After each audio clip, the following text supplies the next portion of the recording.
Hello, ഇന്ന് ഞാൻ വന്നിട്ടുള്ളത് ഇഫ്താറിന് നോമ്പ് തുറക്കുമ്പോൾ കഴിക്കാൻ പറ്റിയിട്ടുള്ള ഒരു കിടിലൻ സ്നാക്കുമായിട്ടാണ്.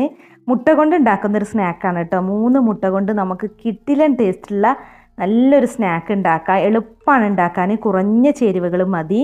അപ്പോൾ സ്നാക്ക് ഉണ്ടാക്കാൻ വേണ്ടിയിട്ട് ആദ്യം തന്നെ ഒരു കടായി ചൂടാക്കിയിട്ട് അതിലോട്ട് 2 ടേബിൾ സ്പൂൺ ഓയിൽ ഒഴിച്ചിട്ടുണ്ട്. ഇനി അതിലേക്ക് 1 ടേബിൾ സ്പൂൺ വെളുത്തുള്ളി ഇഞ്ചി പേസ്റ്റാണ് ഇട്ട് കൊടുക്കുന്നത്. പിന്നെ ഒരു പച്ചമുളക് ചെറുതായി കട്ട് ചെയ്തതും ഇട്ട് കൊടുക്കുന്നുണ്ട്. പിന്നെ ഒരു തണ്ട് കറിവേപ്പില ചെറുതായി കട്ട് ചെയ്തതും ഇട്ട് കൊടുക്കുക. എന്നിട്ട് ഇതിൻ്റെയൊക്കെ പച്ചച്ചുവ മാറുന്നത് വരെ ഒന്ന് വഴറ്റിയെടുക്കുക. അപ്പോൾ ഇതിൻ്റെയൊക്കെ പച്ചച്ചുവ അവിടെ മാറിയിട്ടുണ്ട്. ഇനി നമ്മളിതിലേക്ക് ഇട്ട് കൊടുക്കുന്നത് സവാളയാണ് കേട്ടോ. അപ്പോൾ ഞാൻ വലിയൊരു സവാള ഇതുപോലെ കൊത്തി അരിഞ്ഞതാണ് ചേർക്കുന്നത്. ചെറുതായിട്ട് തന്നെ കട്ട് ചെയ്തെടുക്കുക. അപ്പോൾ നമുക്ക് സവാള ഇതിലേക്ക് ഇട്ട് കൊടുക്കാം. സവാളയിലേക്ക് ആവശ്യത്തിന് ഉപ്പും കൂടെ ഇട്ടിട്ട് നന്നായിട്ടൊന്ന് വഴറ്റിയെടുക്കുക. അപ്പോൾ സവാളയൊക്കെ ഇപ്പോൾ ഇവിടെ വാടിയിട്ടുണ്ട്. ഇനി നമ്മളിതിലേക്ക് ഇട്ട് കൊടുക്കുന്നത് മസാലപ്പൊടികളാണ്. 1/4 ടീസ്പൂൺ മഞ്ഞൾപ്പൊടി, 1 ടേബിൾ സ്പൂൺ മുളക് പൊടി, 1 ടീസ്പൂൺ കുരുമുളക് പൊടി, പിന്നെ ഒരു 1/4 ടീസ്പൂൺ ഗരം മസാലയും ചേർക്കുന്നുണ്ട്. ഇനി ഈ പൊടികളുടെ പച്ചച്ചുവ മാറുന്നത് വരെ ജസ്റ്റ് ഒന്ന് വഴറ്റിയെടുക്കുക.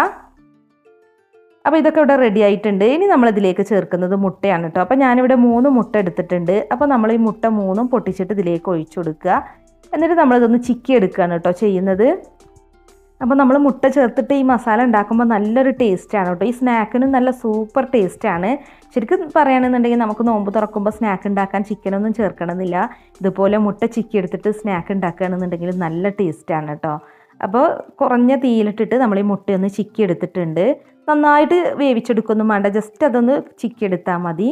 ഇനി ഇതിലേക്ക് ചേർക്കുന്നത് പൊട്ടറ്റോയാണ്. അപ്പോൾ വലിയ 2 പൊട്ടറ്റോ ബോയിൽ ചെയ്തതിന് ശേഷം ഉടച്ചെടുത്തതാണ് കേട്ടോ. ചൂടോട് കൂടി തന്നെ ഉടച്ചെടുക്കുക. ഇനി പൊട്ടറ്റോയിലേക്ക് ആവശ്യത്തിനുള്ള ഉപ്പ് ഇട്ട് കൊടുക്കുക. എന്നിട്ട് നന്നായിട്ടൊന്ന് മിക്സ് ചെയ്യുക. പൊട്ടറ്റോയും അതുപോലെ നമ്മുടെ എഗ് മസാലയും നന്നായിട്ടൊന്ന് മിക്സായി വരണം. ഇനി നമ്മളിതിലേക്ക് ചേർക്കുന്നത് മല്ലിയിലയാണ് കേട്ടോ. അപ്പോൾ കുറച്ച് മല്ലിയില കൂടി ഇട്ട് കൊടുക്കുന്നുണ്ട്. അപ്പോൾ നല്ലൊരു ടേസ്റ്റാണ്. ഇനിയിപ്പോൾ മല്ലിയില ഇല്ലാന്നുണ്ടെങ്കിൽ ഇട്ട് കൊടുക്കണ്ട. കാരണം ലോക്ക്ഡൗൺ ഒക്കെ ആയതുകൊണ്ട് ചിലപ്പോൾ മല്ലിയിലൊക്കെ കിട്ടാൻ ബുദ്ധിമുട്ടാണെന്നുണ്ടെങ്കിൽ നമ്മൾ കറിവേപ്പില മാത്രം ഇട്ടാൽ മതി. അപ്പോൾ നമ്മുടെ എഗ് മസാല ഇവിടെ നന്നായിട്ട് തണുത്തിട്ടുണ്ട്. ഇനി വേണമെന്നുണ്ടെങ്കിൽ ഈ സമയത്ത് നമുക്കിതിലേക്ക് ബ്രെഡ് പൊടിച്ചത് ചേർക്കാം കേട്ടോ. ഒരു 3-4 ബ്രെഡും കൂടെ പൊടിച്ചിട്ട് ചേർക്കുകയാണെന്നുണ്ടെങ്കിൽ നമുക്ക് നല്ലതാണ്, ഒന്നും കൂടെ ടേസ്റ്റ് കൂടും. ഞാനിപ്പോൾ എൻ്റെ കയ്യിൽ ബ്രെഡ് പൊടിച്ചത് ഇല്ലാത്തതുകൊണ്ട് ചേർക്കുന്നില്ല. അപ്പോൾ നമ്മളിത് കട്ട്ലറ്റിൻ്റെ ഷേപ്പിലൊന്നും ആക്കിയെടുക്കുകയാണ് കേട്ടോ ചെയ്യുന്നത്. നമുക്ക് ഇഷ്ടമുള്ള ഷേപ്പിലാക്കിയെടുക്കാം. അപ്പോൾ ഇതുപോലെ ഒരെണ്ണം ഇപ്പോൾ ഇവിടെ ഷേപ്പാക്കി എടുത്തിട്ടുണ്ട്, കണ്ടില്ലേ. അപ്പോൾ ഇനി നമ്മളിപ്പോൾ ഇതിന് ചെറിയൊരു നനവൊക്കെ ഉണ്ട്. അതുകൊണ്ട് ഇനിയിപ്പോൾ മുട്ടയിലൊന്നും മുക്കുന്നില്ല, ഡയറക്റ്റ് കുറച്ച് ബ്രെഡ് ക്രംസിലൊന്ന് കോട്ട് ചെയ്തെടുക്കുകയാണ് കേട്ടോ ചെയ്യുന്നത്.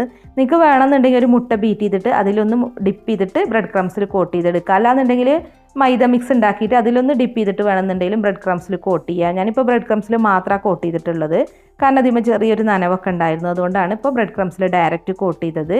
ഇനി നമുക്കിതൊന്ന് ഫ്രൈ ചെയ്യാം. അപ്പോൾ ഫ്രൈ ചെയ്യാനുള്ള ഓയിൽ നല്ല പോലെ ചൂടാക്കിയിട്ടുണ്ട്. ഇനി ഒരു മീഡിയം ടു ഹൈ ഫ്ലെയിമിലിട്ട് ഫ്രൈ ചെയ്യാം കേട്ടോ. നമ്മൾ എഗ്ഗൊക്കെ ചേർത്തുകൊണ്ട് തന്നെ ഹൈ ഫ്ലെയിമിലിട്ട് ഫ്രൈ ചെയ്താലും കുഴപ്പമില്ല. നല്ലൊരു ഗോൾഡൻ ബ്രൗൺ നിറാവുന്നത് വരെ തിരിച്ചും മറിച്ചിട്ടിട്ടൊന്ന് ഫ്രൈ ചെയ്താൽ മതി.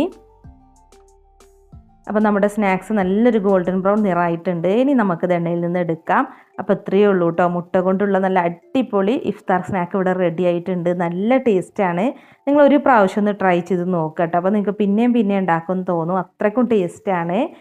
അപ്പോൾ നമുക്കിതൊന്ന് പൊട്ടിച്ചിട്ട് നോക്കാം കേട്ടോ. നല്ല ടേസ്റ്റി ആയിട്ടുള്ള ഒരു സ്നാക്കാണിത്. വേണമെന്നുണ്ടെങ്കിൽ മുട്ട കട്ട്ലറ്റ് എന്നൊക്കെ പറയാം കേട്ടോ. ഒരു വെറൈറ്റി ആയിട്ടുള്ളൊരു കട്ട്ലറ്റ് തന്നെയാണിത്. അപ്പോൾ നിങ്ങളൊന്ന് ട്രൈ ചെയ്ത് നോക്കുക. എന്നിട്ട് നിങ്ങളുടെ ഫീഡ്ബാക്കും അറിയിക്കുക കേട്ടോ.